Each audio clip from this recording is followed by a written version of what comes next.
here, guys. We are with Josie Goldberg. Hi, how are you? It's such a beautiful day in LA, huh? Yes, it's so beautiful. And you're here at the Artist Project. Yes. How did you get here today? Well, what brought you to the Artist Project? Well, a couple things. You know, they say like in entertainment that either like nothing goes or everything booms, and I believe like everything is just kind of coming around. Okay. So my publicist, Barbara Sanchez, she's the best.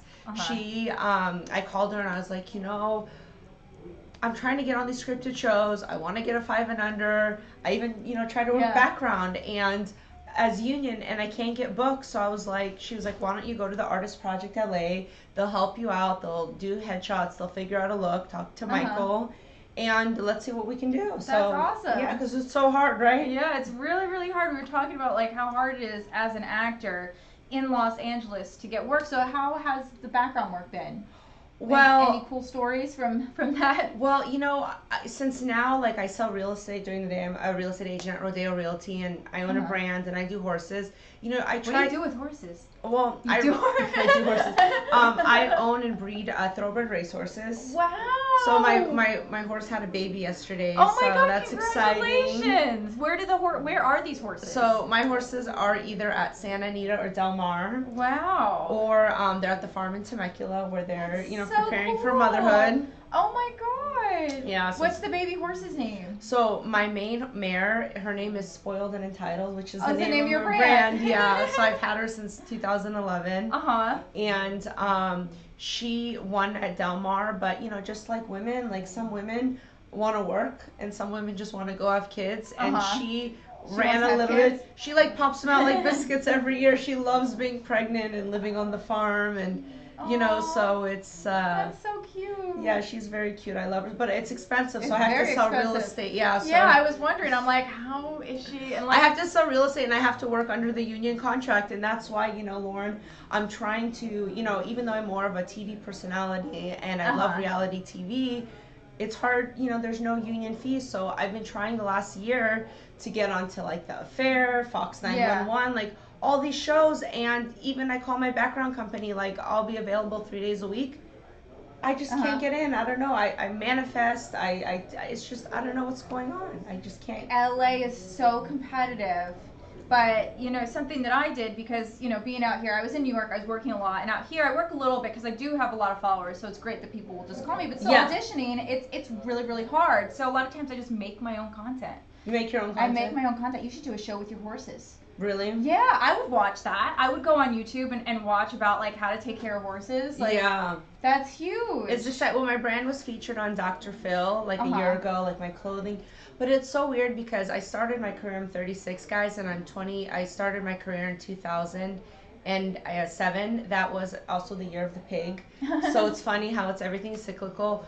But I got on like all these like big reality shows. I posed for Playboy. Wow. And like everything like was fine. But then when you start asking for your union fees and to get paid, it's like all these doors close and people are like, oh, well, she's difficult. So if there's a way to, you know, work and get your pension, you know, I want that SAG after pension. I think that's the game, right? Like how to, you know, get on these union shows. But did you go into like being on the non-union show knowing it was non-union? Well, when I did reality TV, I did non-union, but like recently when I was on Dr. Phil, I was on a show from 2011 to 2017. Actually, I just filed small claims court yesterday in Santa Monica because, you know, he won't acknowledge my union. He won't acknowledge SAG-AFTRA. Like, they flew me to New York and they told me what to say, how to, you know, every show is like, you know, has their own secrets, so I'm not going to like, you know, throw them under the bus. But, you know, I'm really for union work because when you're in a union, you get residuals, you get health care, and, you know, even if you work background, you can make like $300 or $400 a day. So I like reality TV, but unless they go union, I don't think I'm going to do any more reality TV. So why did you say yes to it if you knew it was non-union? Well, when I did the Dr. Phil show in 2011 the first time, it was only supposed to be for 1 episode, but it went through the roof that it turned into a series. And I kind of kept my mouth shut before because I thought that, you know, if I kept going and it's like, you know, you date a man and you want him to marry you, and you don't want to give him sex, but you hope that, you know, if you If make you them treat want, him right, if yeah, you treat them he'll right, they'll treat you slowly right. come around and they'll give Yeah. you what's fair. So, you know, kept my mouth shut from 2011 to 2017, you know, after my brand aired. Yeah. I thought, okay, I'm not going to be demanding, I'm not going to ask for my fees. And, you know, then the Me Too movement came out, and I realized, Lauren, there's not a big difference between sexual abuse and financial abuse.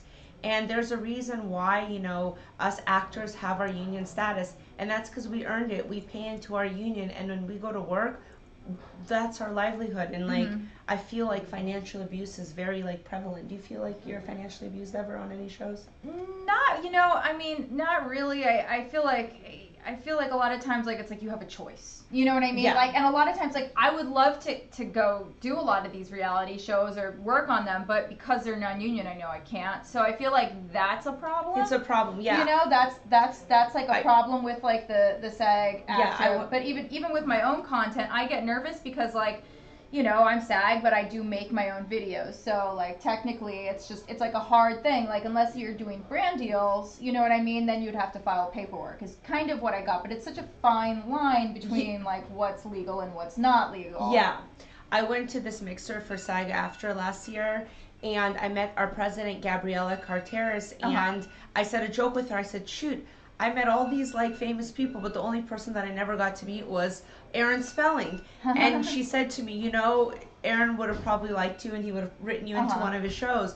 And so I started telling the president of SAG how, you know, I'm really a reality TV personality. And she said, Josie, if anybody can make reality TV go union, you can do it. And that was in 2017. And, you know, I would like to see reality TV go union, because reality TV is a skill. Having a big personality is a skill. We put in many hours of work, and we should, you know, I just feel like, you know, the working conditions on a non-union show are just inhumane sometimes. So what are you doing? How can I help you spread this message and get more shows to go union? Because that's, Would you want to go on a reality show if they called you, I Lauren? would, yeah, I definitely would. And I think, too, a lot of commercials nowadays, like, when I first started working, there were so many more union commercials. When I moved out here, all the commercials are non-union. All the commercials are non-union. So like, how are we supposed to, you know? How are we supposed to work? So yeah, no, I definitely agree. I definitely agree with you with that. I think it's really frustrating, but I'm really excited about your horses. Thank you so much. And I think if I were you, I would just definitely make a really cool show with the horses. Yeah. I think that's so cool. That's so cool. And how long have you lived in LA? Well, I was born in Orange County, and I went to LMU when I was 18. And back to the horse, it's really interesting, Lauren, but I actually got offered my own reality show in 2014 with the producers from Dr. Phil. Oh my God. Then I own my brand. So I thought, you know, if I'm smart and I get my brand licensed through the state, that I would have more of a power, so they'd have to kind of not write me out of anything. Yeah. But what happens is when you're a reality TV star and you have your own brand and you tell the network, hey, I own my brand, they ask you to sign over. They asked me to sign over 98%, leave me with 2% of my own brand. So do they own you now? Your own? No, I didn't do the deal. Yeah, I didn't do the deal. Did you have like a lawyer consulting you? And I all had that? a lawyer consulting me. So what I realized, it's better not to, you know, with branding, it's very complicated, because when you get offered these shows, they want to take the brand from you. So I think for me, like, I'm focusing on, you know, making appearances here and there on shows under my SAG-AFTRA contract. Yeah. And just slowly building up my brand. But, you know, it's good. Even I love working background, because that helps with the pension, and you get overtime. So, like, I really, like you said, Lauren, like, I want to see, you know, commercials and stuff, because I used to do really well in commercials. Now it's like so slow. It's so slow. Well, if somebody wants to book you for acting work, where can they find you? All your stuff. Well, so my Instagram, guys, is @spoiledandentitled, which is my brand. Sorry, I'm playing with my hair. I know it's like very tacky. And my name is Josie Goldberg, and I'm an entrepreneur, so I sell real estate at Rodeo Realty. I'm at Sunset Strip 9200. And I also, you know, kind of am an artistic person. I'm creative, but I'm also business minded. But I love meeting people, and I like talking and getting to know people, and I really like the creative energy. And even like with you, like, it's really exciting when you get to meet fellow union members, because I can tell you're so pretty and talented, and, you know, it's like, I love our industry, you know? Yeah, no, for sure. And yeah, guys, make sure you follow her everywhere. Josie Goldberg, or what's your? Yeah. So my Instagram is at spoiled and entitled. Uh-huh. And that is my Instagram. And then my Facebook is Josie Goldberg. Uh-huh. And my Twitter is at Josie Goldberg 27. At Josie Goldberg 27. Yeah. That is so cool. Sorry, I'm just preparing the broadcast real quick to I split them up. Now, do you want to tell us a little bit what you did on Dr. Phil when I felt something was off, and I got a call from a casting director, and they asked me to play a part of Spoiled and Entitled.